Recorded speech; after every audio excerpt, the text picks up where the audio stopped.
जय श्रीमान। जय श्रीमान। जय श्रीमान।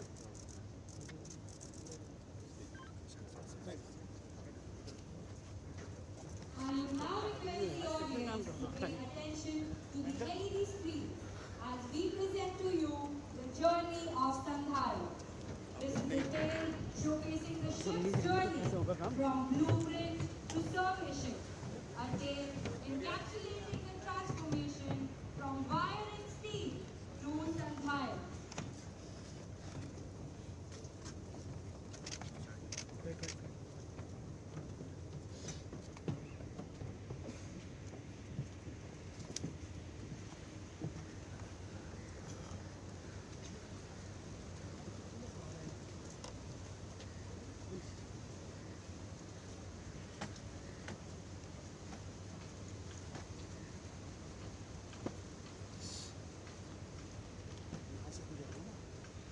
नीचे जाओ, शॉर्ट में नीचे स्पीकर ना वहाँ पर।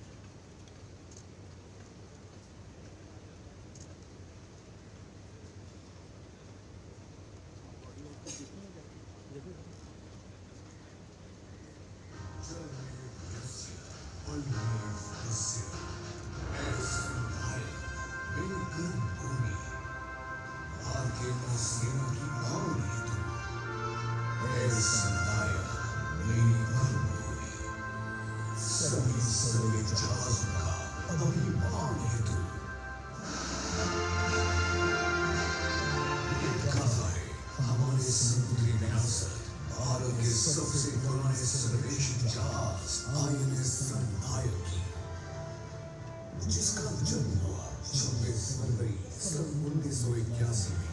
अपने वीरतापूर्ण यात्रा के दौरान इसने 200 से भी अधिक हाइड्रोग्राफिक सर्वेक्षण पूरे किए, जिसमें चिटागोंग और त्रिकोणामणि श्रीलंका के सर्वे का विशेष महत्व है, जिसके कारण इन तटों को सुनामी के तुरंत बाद स्वचालित किया जा सका। कई महत्वपूर्ण अभियान जैसे गैलेंट ऑपरेशन पवन, जिसके दौरान संधायक ने श्रीलंका में LTTE के विरुद्ध सजीव कार्यवाही में भाग लिया और 1996 को PNS गाजी को चिन्हित किया। 2004 सुनामी में ऑपरेशन रेनबो के तहत श्रीलंकन लोगों की सहायता की। 4 दशकों की निस्वार्थ सेवा के बाद 4 जून 2021 में इस पोत को सेवानिवृत्त किया गया।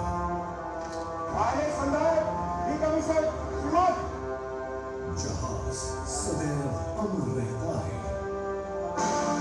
संधायक की फिर से नए अवतार में आने की तैयारी हो गई। संधायक का आंतरिक डिजाइन GRC द्वारा किया गया तथा इस परियोजना को युद्ध पोत अभिकरण ब्यूरो तथा युद्ध पोत निरीक्षक INS संधायक हमारे स्वदेशी ताकत का प्रतीक है। इस बंदे को नीचे बुलाना पड़ेगा। से अधिक स्थानीय रूप से निर्मित है, जो आत्मनिर्भर भारत का शीर्ष उदाहरण है। स्टील अथॉरिटी ऑफ इंडिया की स्टील के साथ 8 नवंबर 2019 को ईटगंज के समारोह में संधायक के प्रभावशाली यात्रा की शुरुआत हुई। अंतर्गत श्रीमती पुष्पा भट्ट के कर कमलों द्वारा 5 दिसंबर 2021 को लॉन्च किया गया। ये वो दिन था जब इस बुलंद और सशक्त नारों ने पहली बार लहरों को छुआ। इस जहाज में 200 किलोमीटर लंबी केबल, 11 किलोमीटर पाइपलाइन तथा 1400 टन स्टील का उपयोग शामिल था। देश के उद्देश्य आत्मनिर्भर भारत के लिए इस जहाज में कई स्वदेशी उपकरणों को सुसज्जित किया है।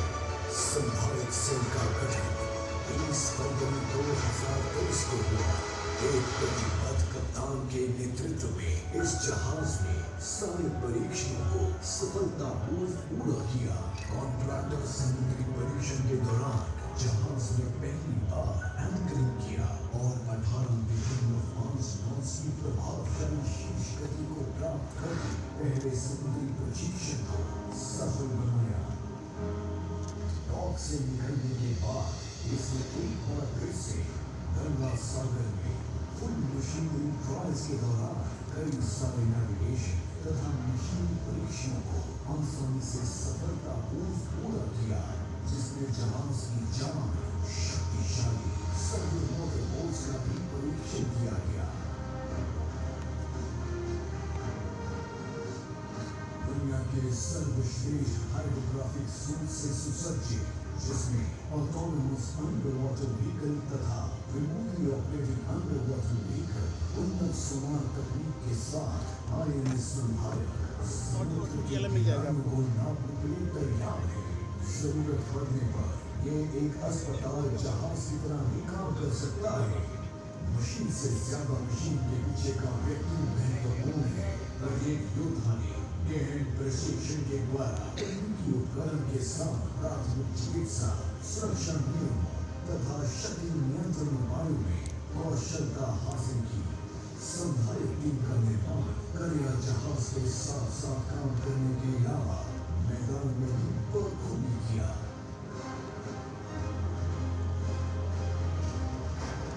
संधारित टीम के सभी योद्धा एक लक्ष्य के आदर्श के साथ तैयार। नौसेना दिवस के शुभ अवसर पे इस जहाज को GRSC द्वारा नौसेना को सौंप दिया गया। इसके बाद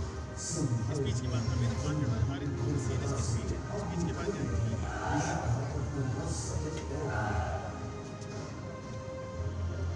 आज प्रगतिकरण के इस अवसर में लहरों का पहरेदार INS संभावित गर्व से खड़ा है, जो मान है, शक्ति है, प्रतिष्ठा है।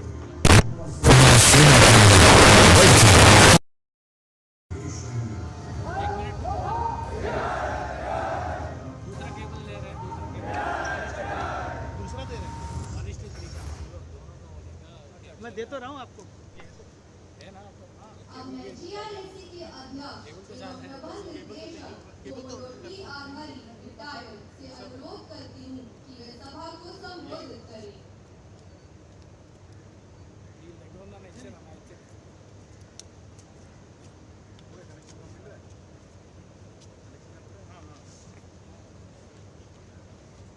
मैं आगे करता हूँ, पास में रहेगी ना।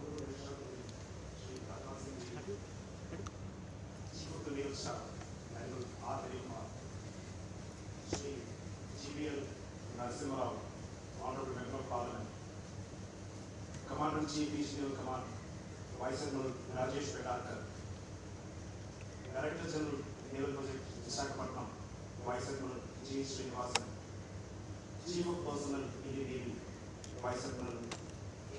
Swaminathan, Controller, Warship Production and Acquisition, Vice Admiral B. Shivkumar, Chief Hydrographer to the Government of India, Vice Admiral L.S. Patania, Flag Officers, senior dignitaries from the central and state administration present here today.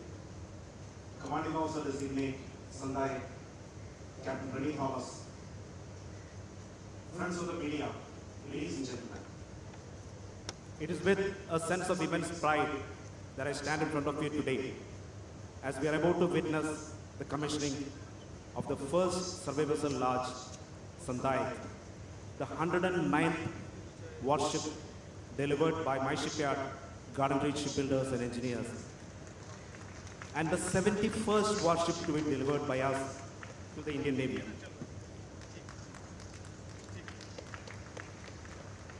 For us, the Navy, and the entire nation, this Sandai is special, unique on several counts.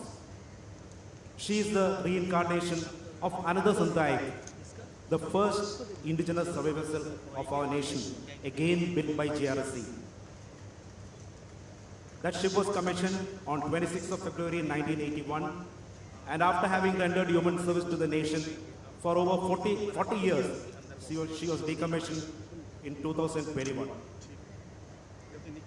While Sandai Senior was a petted 85-meter long ship.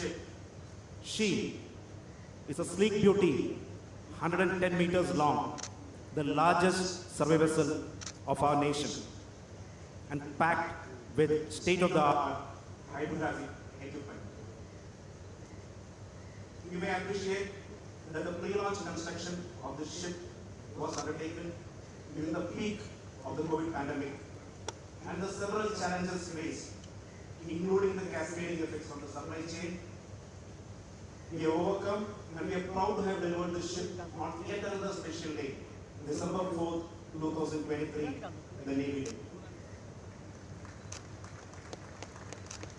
We, GRC, is not just a warship making entity. We are a fully diversified company today, with our products ranging from warships to autonomous and clean energy platforms to weapons. While we have a healthy order book today, comprising of 18 more warships the Indian Navy, we are very confident of obtaining more orders, especially for frontline weapon-intensive warships. I thank all the stakeholders, especially the Indian Navy, the Warship Design Bureau, the professional directorates at the Naval Headquarters, the Warship Overseeing Team Kolkata, the Classification Society, the University of Shipping, our industry and OEM partners, and last but not the least, Team Sandaik, the ship's crew of Sandaik, for helping us create and deliver this majestic warship. Wishing the commanding officer and the crew of Sandaik fair winds and following seas. May you do the Navy and the nation proud in the years to come. As the naval hydrographic arm gets a boost today as a New Year gift in the form of the largest survey vessel of our nation, I place on record my gratitude to have been provided an opportunity to be here amongst this august gathering on this glorious occasion. Thank you. Jai Hind.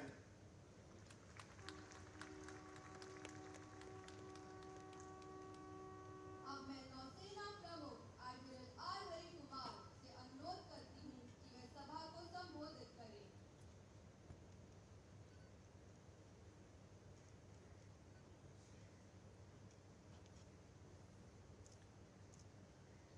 Shri Rajnath Singh Ji, Honorable Raksha Mantri, Shri GVL Narasimha Rao Ji, Honorable Member of Parliament, Vice Admiral Rajesh Pendarkar, Flag Officer Commanding in Chief, Eastern Naval Command, PSOs, Controller, Warship Production and Acquisition, Vice Admiral Shiv Kumar, Commodore P.R. Hari, Chairman and Managing Director, GRSC, Officers, Captain Reni Marcos Thomas, Commanding Officer of INS Sandaik, all the dignitaries and officers present here, officers from the civil administration, the proud ships company of Sandaik, team GRSC, warship overseeing team Calcutta, friends from the media, ladies and gentlemen. It is our privilege to have in our midst the Honorable Raksha Mantri Ji for the commissioning ceremony of INS Sandaik. Sandaik, which literally means one who carries out a special search, is indeed a fitting name to the first of the 4 state-of-the-art survey vessel large class of ships. This project highlights the growing importance attached by our government and the Navy to the quintessential requirement to operate at sea, where we require charts, and to survey the unfathomable depths of the ocean. We all know how important a map or a naksha or a chart is. चाहे वो जमीन पे हो या जिंदगी में, more so at sea, because without a naksha or a chart or a map, we cannot move at all. there is no mobile app such as a Google wherein we can say, okay Google, or hey Siri, take me to Somalia. ये नहीं हो सकता है at sea. So it is therefore the naksha or the chart made by survey ships like Sandayak, which make it possible for not just naval ships but also our commercial ships to sail, to leave harbor safely, enter harbor safely and transit from one place to another. So this ship's primary role would be to undertake full-scale coastal and deep water hydrographic survey of ports and harbors. Also, in case of a contingency, the ship can also be utilized as a hospital ship. Additionally, in pursuance of our Honorable Prime Minister's larger vision of Sagar, or security and growth for all in the region, this ship would provide hydrographic assistance to friends and partners across the oceans. Such versatility, which is characteristic of the Navy as a whole, makes this ship a unique instrument of national maritime power, like every other Indian naval asset. For instance, a naval frigate deployed on an anti-piracy mission in the Gulf of Aden can also immediately be redeployed to undertake disaster relief tasks, search and rescue missions, non-combatant evacuations, provide assistance to friends and partners, participate in exercises, in fact, undertake practically any mission that the Navy is tasked with. So, in order to leverage this flexibility to undertake a diverse range of roles and tasks, the Navy over the last decade has launched an equally diverse range of state-of-the-art platforms indigenously. Be it the mighty aircraft carrier Vikrant, the deadly destroyers of the Visakhapatnam class, the versatile Nilgiri class frigates, the stealthy Kalveri class submarines, the nimble shallow water ASW craft, or the specialized diving support vessels. We are carefully crafting a balanced Atmanirbhar force in service of an ascendant Bharat. In fact, the last 33 such warships and submarines that have been commissioned in the last 10 years are all built in India, and Sandayak is the 34th warship to be built in Bharat. Importantly, these survey vessels have been constructed to the rules of Indian Register of Shipping Classification Society, clearly demonstrating Bharatiya Nausena's versatility in adapting to modern design practices as well. So going ahead, 64 out of 66 ships and submarines under order are being built in Indian shipyards. This means that the Navy will invest thousands of crores in the sector, enhancing the capacity of our yards and capabilities of our yard workers and those employed in ancillary industries like MSMEs. As a Navy, we have made an unequivocal commitment to be a fully Atmanirbhar force by 2047, when our nation becomes Viksit Bharat, and to support our national vision of transforming through the Amrit Kal. So in this journey, GRSE, amongst others, will be an important partner for the Navy. And GRSE has grown significantly over the years and has got a very good track record of building complex warships. I would like to congratulate the CMD, his staff, and particularly all workers of GRSE, the Director General, Warship Design Bureau, Warship Production Superintendent, and their teams, as well as L&T for the commendable effort in transforming a vision into reality. To the commanding officer and the commissioning crew of Sandayak, you can be justifiably proud of having achieved a high state of readiness at the commissioning itself, with completion of harbor trials of the hydrographic equipment. Well done, and maintain the same tempo as you begin operations at sea. Before I thank the Honorable Raksha Mantri ji for taking out time and being with us today, मैं आप सबको याद दिलाना चाहूँगा कि कुछ दिन पहले रक्षा मंत्री जी ने आईएनएस इंफाल के कमिश्निंग में देशवासियों को आश्वस्त करते हुए ये कहा था, जो हिंद महासागर में शांति को भंग कर रहे हैं उन्हें हम सागर के तल से भी ढूंढ निकालेंगे और उनके खिलाफ कठोर कार्रवाई की जाएगी। सर, आज मैं भारतीय नौसेना की तरफ से ये कहना चाहूँगा कि आपके उस निर्देश का असर पिछले 4-5 हफ्तों में सिर्फ भारत ही नहीं पूरी दुनिया ने देखा है। और जब तक हिंद महासागर पूरी तरह से ओपन, सेफ और फ्री नहीं हो जाता, तब तक भारतीय नौसेना रुकेगी नहीं। हम एकदम तैयार है सर। Thank you. जय भारत, शनो वरण। May the Lord of the Oceans be auspicious unto us as Sandayak prepares to chart the expanses of his very abode.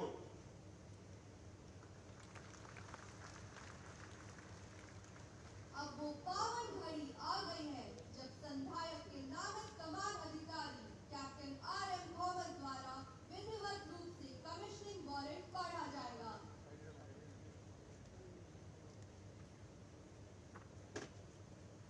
Commissioning order by the Chief of the Naval Staff. Whereas the Government of India has decided that Indian naval ship Sandayak be commissioned, you are hereby directed to proceed to commission the said ship on the 3rd day of February 2024 or as soon thereafter as circumstances permit. Indian naval ship Sandayak will be administered by the Flag Officer Commanding-in-Chief, Eastern Naval Command. Given under my hand this day, 3rd day of February 2024. Signed, R. Harikumar, Admiral, Chief of the Naval Staff.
अब मैं माननीय रक्षा मंत्री श्री राजनाथ सिंह जी से आग्रह करती हूँ कि वे उपस्थित सभा को संबोधित करें।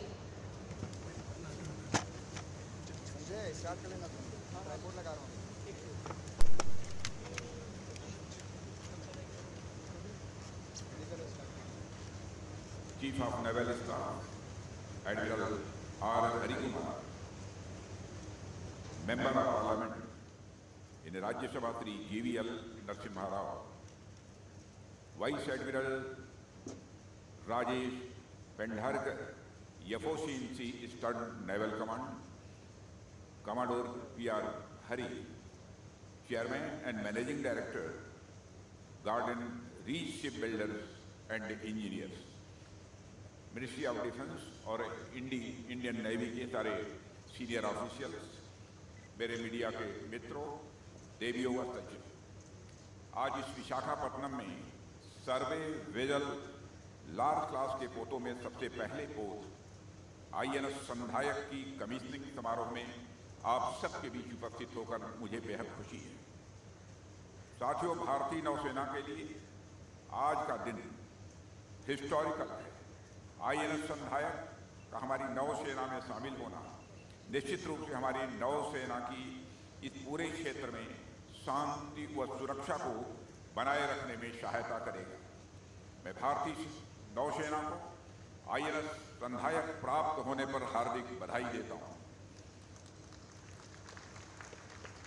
साथियों, आज जब मैं आप सबके बीच यहां पर उपस्थित हूं तो मैं आप सभी नेवल वॉरियर से हिंद प्रशांत क्षेत्र में हमारी नौसेना की भूमिका तथा INS संधायक के ऊपर कुछ बातें आप सबसे करना चाहूंगा। साथियों, जहां तक मैं समझता हूं, एजुकेशन हो या सिक्योरिटी हो, उसके विकास के मुख्यतः 3 स्टेजेस होते हैं। हम शिक्षा का उदाहरण लें। मान लीजिए कोई बच्चा है जो बचपन में उस बच्चे की शिक्षा का तथा उसके पालन पोषण का ध्यान उसके घर वाले रखते हैं। घर वाले उसकी देखभाल भी करते हैं, घर वाले उसे पढ़ाते हैं, घर वाले उसे ये बताते हैं उसे क्या क्या पढ़ना है और उसे क्या क्या पढ़ना चाहिए। लेकिन जैसे जैसे बच्चा बड़ा होता चला जाता है, वह इस स्थिति में पहुंच जाता है कि वह अपना ध्यान खुद ही रखने लगता है। एक समय उसकी स्थिति ऐसी आती है कि वह अखबारों से, इंटरनेट के माध्यम से या अलग अलग बुक्स के माध्यम से खुद से ही अपनी पढ़ाई लिखाई प्रारंभ कर देता है। यानी कि उम्र में बड़े होने पर वह अपने पालन पोषण तथा अपनी शिक्षा दीक्षा का ख्याल खुद करने में सक्षम हो जाता है। इसके बाद एक तीसरी स्टेज भी आती है जिसमें वह बच्चा पूर्ण वयस्क हो जाता है, यानी एडल्ट हो जाता है। उस स्थिति में वह अपनी क्षमता से दूसरों को शिक्षा देना प्रारंभ करता है। समाज में शिक्षा का वही बच्चा प्रचार और प्रसार भी करता है। कहने का अर्थ ये है, पहला स्टेज हुआ दूसरों पर निर्भर होने का, दूसरा स्टेज हुआ आत्मनिर्भर होने का, और तीसरा स्टेज हुआ अपनी आत्मनिर्भरता के साथ साथ दूसरों की भी सहायता करने का। साथियों, ठीक यही चीज किसी देश की सुरक्षा के मामले में भी देखी जाती है। जब कोई देश अपने विकास के शुरुआती चरण में होता है तो अपनी सुरक्षा के लिए दूसरे देशों पर निर्भर रहता है, चाहे वह किसी संधि के माध्यम से या फिर हथियारों के आयात के माध्यम से वह दूसरे देशों के ऊपर निर्भर रहे। लेकिन जैसे जैसे विकास के क्रम में वह देश विकसित होने की ओर अग्रसर होता है, वैसे वैसे उस देश के अंदर वह क्षमता आने लगती है कि वह अपनी सुरक्षा खुद करने में सक्षम हो जाता है। और इसके बाद हमें तीसरी स्टेज भी देखने को मिलती है, जब वह देश इतना शक्तिशाली हो जाता है कि वह अपनी सुरक्षा तो करता ही है, साथ ही साथ अपनी फ्रेंडली नेशन की सुरक्षा करने में भी वह सक्षम हो जाता है। साथियों, पहले स्टेज से तीसरे स्टेज तक पहुंचने में हमें कई सारे परिवर्तन भी देखने को मिलते हैं, लेकिन उन परिवर्तनों में एक बहुत ही बारीक चीज पर मैं आप सभी का ध्यान यहां आकर्षित करना चाहता हूं। इन तीनों ही स्टेजेस में हमें क्षमता का अंतर, कैपेसिटी का डिफरेंस तो दिखता है। जहां एक तरफ पहले स्टेज पर आप खुद अपनी रक्षा नहीं कर पाते हैं, वही तीसरे स्टेज तक पहुंचते पहुंचते आप इतने ताकतवर हो जाते हैं, इतने सक्षम हो जाते हैं कि आप दूसरों की भी रक्षा करना प्रारंभ कर देते हैं। तो क्षमता का अंतर, कैपेसिटी का जो आपकी स्ट्रेंथ का जो डिफरेंस है यहां पर है ही, लेकिन क्षमता की इस वृद्धि के साथ साथ एक अन्य बड़ा फैक्टर काम करता है, वह है नीयत का, यानी इंटेंशन का। अपनी तथा अपने परिवार व समाज की रक्षा करना हर व्यक्ति व समाज का एक सर्वाइवल इंस्टिंक्ट होता है और उसकी एक स्वाभाविक प्रकृति होती है। मानव सभ्यता की शुरुआत हुई, आप सभी अच्छी तरह जानते हैं, तो इसी सर्वाइवल इंस्टिंक्ट के आधार पर ही हुई। तब के समय मनुष्य जंगली जानवरों से अपनी रक्षा करता था, पर जैसे जैसे सिविलाइजेशन का विकास होता चला गया, वैसे वैसे रक्षा के पैरामीटर्स यानी मानक भी अलग अलग होते चले गए। लेकिन सुरक्षा के मूल में मनुष्य और समाज का ध्यान फिर सिर्फ स्वयं की सुरक्षा तक ही सीमित रहा, क्योंकि स्वयं की सुरक्षा करना हर व्यक्ति या समाज के लिए उसकी यह प्राथमिक जिम्मेदारी होती है। लेकिन जब आप जिम्मेदारी से ऊपर उठकर स्वयं के साथ साथ दूसरों की रक्षा करते हैं, तो आपकी नीयत यानी आपकी इंटेंशन का यह अंतर साफ साफ दिखाई देता है। जब आप अपनी सुरक्षा से ऊपर उठकर दूसरों की सुरक्षा करते हैं, तो आपके संस्कार दिखाते हैं, आपकी संस्कृति यानी आपकी कल्चर को यह परिलक्षित करते हैं। हमारे शास्त्रों में एक श्लोक भी कहा गया है, अधिकांश आप सभी इससे परिचित होंगे, विद्या विवादाय धनम मदाय शक्ति ही परेशान परपीडनाय खलस्य साधोर विपरीत में तद ज्ञानाय दानाय च रक्षणाय। अर्थात दुर्जन के लिए विद्या, दुर्जन के लिए विद्या विवाद के लिए, धन उन्माद के लिए और शक्ति दूसरों का दमन करने के लिए होती है। जबकि सज्जन विद्या का उपयोग ज्ञान में, धन का उपयोग दान में और शक्ति का उपयोग दूसरों के रक्षण के लिए वो उपयोग करते हैं। इस सूक्ति को यदि भारत के परिप्रेक्ष्य में रखकर समझा जाए, तो आप पाएंगे कि स्वतंत्रता के बाद हमें अनेक मुश्किलों का सामना करना पड़ा है। अनेक मोर्चों पर हम कठिनाइयों का सामना कर रहे थे, लेकिन एक राष्ट्र के रूप में हम लगातार अपनी सुरक्षा के लिए सदैव आगे बढ़ते रहे। हमने अनेक आघातों से अपनी सुरक्षा की और आज विकास के क्रम में हम इतने आगे बढ़ चुके हैं। खासकर यदि मैं अपने नेवल पावर की बात करूं, तो हमारी नौसेना इतनी सशक्त हो चुकी है कि हम हिंद महासागर तथा हिंद प्रशांत क्षेत्र में सिक्योरिटी के मामले में फर्स्ट रेस्पॉन्डर बन गए हैं। यह मैं बात पूरे कॉन्फिडेंस के साथ कह सकता हूं। साथियों, यदि ग्लोबल ट्रेड, वैश्विक व्यापार की बात की जाए, तो हिंद महासागर तो वैसे ही एक हॉट स्पॉट के रूप में काउंट किया जाता है। अदन की खाड़ी, गिनी की खाड़ी आदि कई चोक पॉइंट्स हिंद महासागर में मौजूद हैं, जहां से होकर बड़ी मात्रा में इंटरनेशनल ट्रेड होता है। इन चोक पॉइंट्स पर अनेक खतरे भी स्वाभाविक रूप से बने रहते हैं।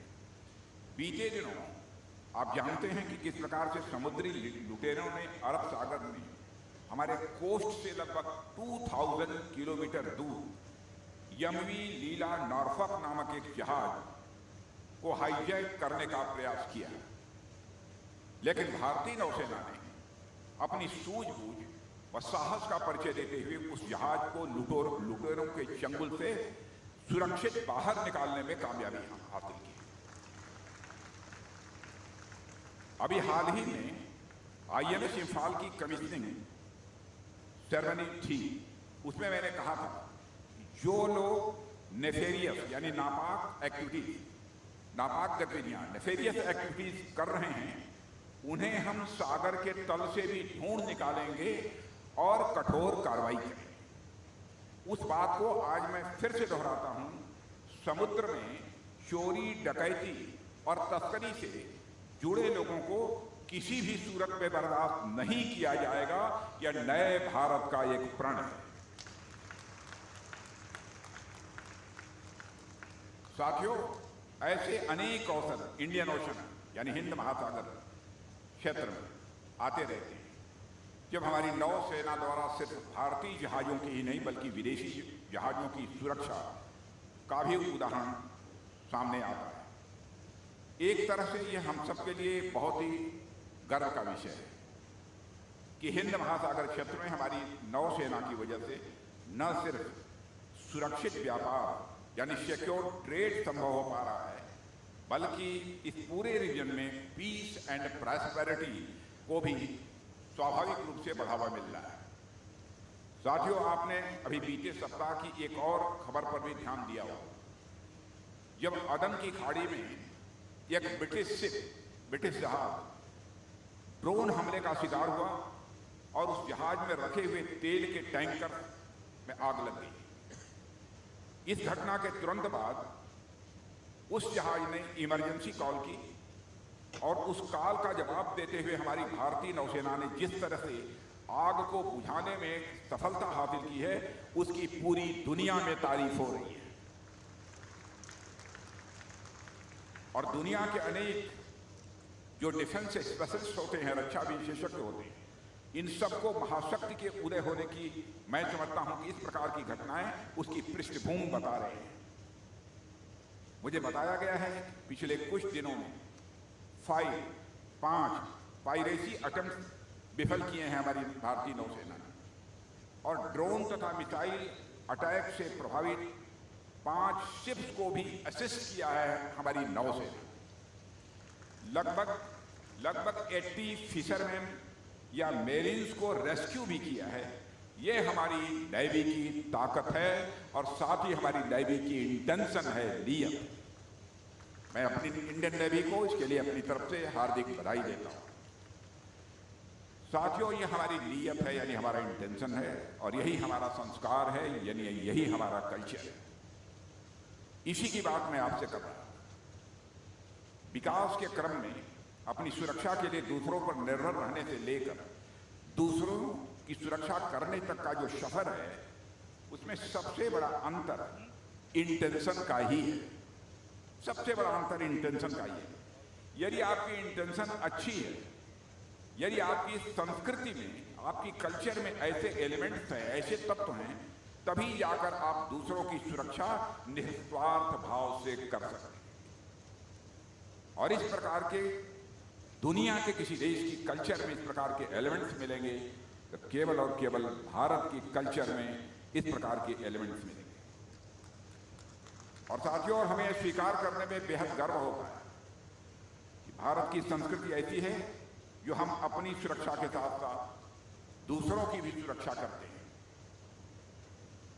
हिंद महासागर यानी इंडियन ओशन रीजन तथा इंडो पैसिफिक रीजन, हिंद प्रशांत क्षेत्र में हो रही अनेक घटनाएं इस बात की उदाहरण है कि किस प्रकार हमारी नौसेना बेहद मजबूती के साथ न सिर्फ अपनी सुरक्षा कर रही है, बल्कि दूसरों की भी सुरक्षा उसी तत्परता के साथ कर रही है।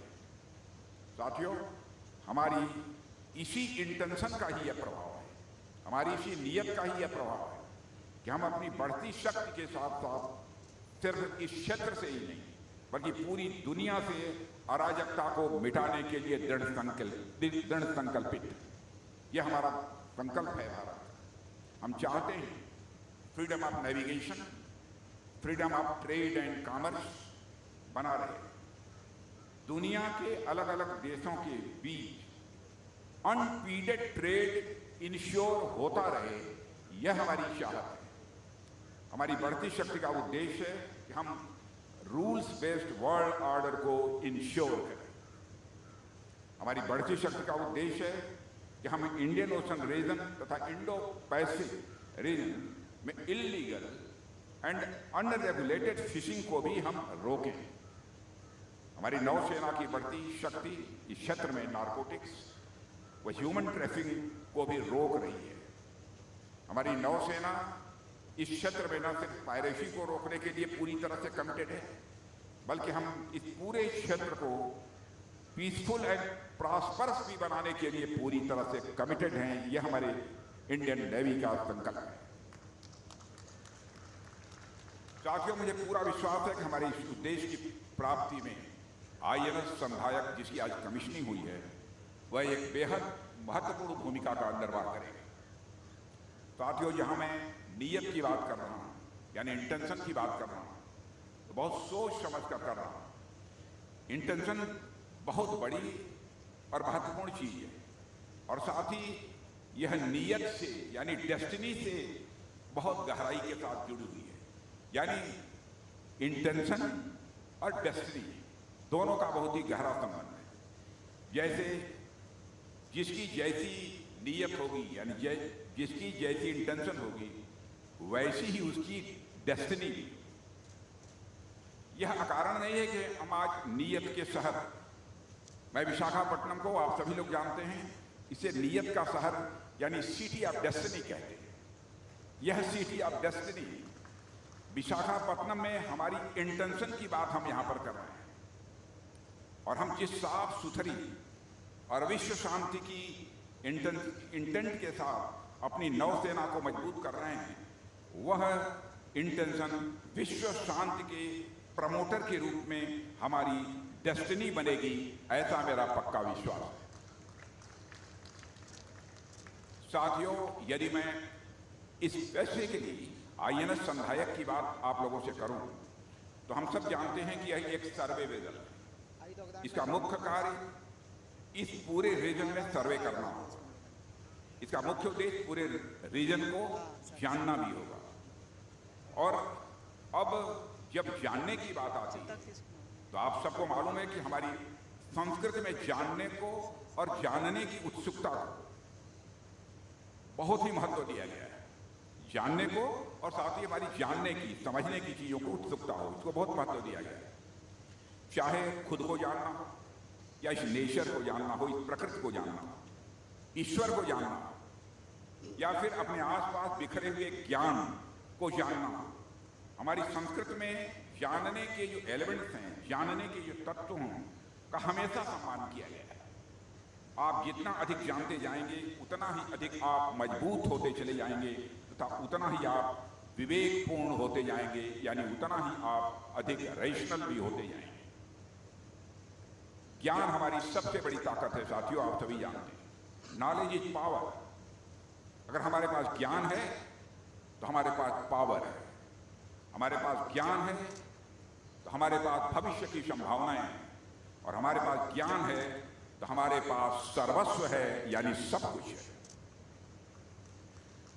यह हमारी संस्कृति की विशेषता है, यह हमारी इंडियन कल्चर की विशेषता है कि वह हमें जानने को प्रोत्साहित करती है। कठोपनिषद का नाम तो कम से कम पढ़ा नहीं होगा लोगों ने, लेकिन कुछ लोगों ने जरूर पढ़ा होगा और सुना भी होगा। कठोपनिषद में पढ़े यम और नचिकेता संवाद आप देख लीजिए। वह नचिकेता की क्यूरियोसिटी थी, उनकी जानने की इच्छा ही थी जो नचिकेता को अमर कर गई। ठीक उसी प्रकार आप श्रीमद् भागवत गीता को देख लीजिए। यह अर्जुन के जानने की क्यूरियोसिटी थी, यह अर्जुन के जानने की उत्सुकता थी, जिसने भागवत जैसे बड़े ग्रंथ की रचना का एक आधार तैयार कर दिया। साथियों, ठीक इसी प्रकार जिस तरह से अपने आप को जानना आवश्यक है, इस तरह से अपने सराउंडिंग्स का जानना भी उतना ही आवश्यक है। आप अपने आसपास के क्षेत्रों में, यदि आप अपने आसपास के क्षेत्रों से भली भांति परिचित हैं, तभी आप अपने साथ साथ दूसरों की सुरक्षा करने के उद्देश्यों की पूर्ति कर सकेंगे। साथियों, समुद्र अथाह है, समुद्र विशाल है, और हम उसके जितने अधिक से अधिक तत्वों को हम एक्सप्लोर कर पाएंगे, उतना ही हमारे नॉलेज में विस्तार होगा, उतना ही तथा उसी मात्रा में हम मजबूत भी होते जाएंगे, ऐसा मेरा मानना है। जितना अधिक हम समुद्र को जानेंगे, जितना अधिक हम उसकी इकोलॉजी को जानेंगे, जितना अधिक हम उसके फ्लोरा फौना को जानेंगे, उतना ही हम अपने उद्देश्यों की पूर्ति के नजदीक पहुंचते चले जाएंगे। जितना अधिक हम समुद्र को जानते जाएंगे, हम उतने ही सार्थक रूप से अपने स्ट्रेटेजिक इंटरेस्ट की भी पूर्ति कर पाएंगे। इसलिए मुझे ऐसा लगता है कि INS संधायक भारत के हिंद प्रशांत क्षेत्र में, इंडियन ओशन रीजन में महाशक्ति की भूमिका को और ताकत प्रदान करेगा, ऐसा मेरा पक्का विश्वास है। मैं भारतीय नौसेना को INS संधायक की कमीशनिंग पर अपनी तरफ से ढेर सारी हार्दिक शुभकामनाएं देता हूं, बधाई भी देता हूं। और मैं इस शिप के निर्माणकर्ता GRSC के सभी पर्सनल, उनके साइंटिस्ट, इंजीनियर, मैकेनिस्ट और उनके सारे ऑफिशियल्स को भी अपनी तरफ से हार्दिक बधाई देता हूं। और आप सभी की लंबे समय की मेहनत, आपका समर्पण, आपका डेडिकेशन आज साकार हुआ है। INS संधायक की जानने की क्षमता और भारतीय नौसेना का पराक्रम, ये दोनों चीजें मिलकर हिंद महासागर क्षेत्र में निश्चित रूप से भारत को एक एज प्रदान करेंगी, ऐसा मेरा पक्का विश्वास है। अंत में एक बार फिर अपनी तरफ से आप सभी को ढेर सारी शुभकामनाएं देते हुए यही अपना निवेदन समाप्त करता हूं। आप सबको बहुत बहुत धन्यवाद। जय हिंद। जहाज के पलक पर का अनावरण करेंगे। बस सामने प्लीज।